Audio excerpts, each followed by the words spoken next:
Programang ito ay rated SPG, striktong patnubay at gabay ng magulang ang kailangan.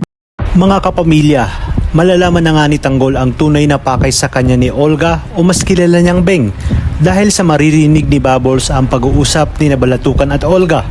Agad na ititimbre ni Bubbles kay Tanggol na may pag-uusap pala si Balatukan at Olga at nagbigay ito ng malaking halaga para sa ulungan ni Tanggol. Dagdag pa ni Bubbles na kaya pala umano pinahirapan si Tanggol at ang kanyang mga kaibigan ng unang salta pa lang nila ay dahil sa pag-uusap nilang ito.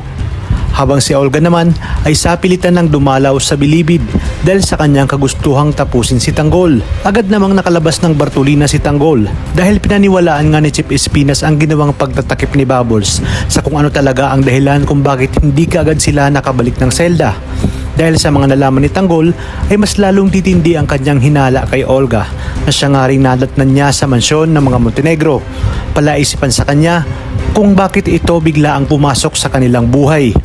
Kinausap nga ni Balatukan si Chief Espinas at sinabi na dumalaw na si Olga at gaya na ng napag-usapan, ulo ni Tanggol ang kanyang kailangan. Kapalit ng malaking halaga nga, ngunit hindi na nga pumayag si Chief Espinas. Aniya, handa niyang ibalik ang paunang bayad nito dahil di hamak naman umano na mas malaki na ang naiakyat na pera ni Tanggol sa kanila at mas dadami pa ito kung mananatili sa kanila si Tanggol.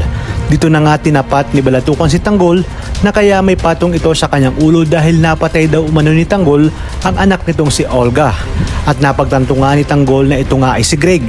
Ngunit ano kaya ang gagawin ni Tanggol sa oras na malaman niyang si Olga pala ang siyang nakapatay sa pag-ibig ng kanyang buhay na si Mokang?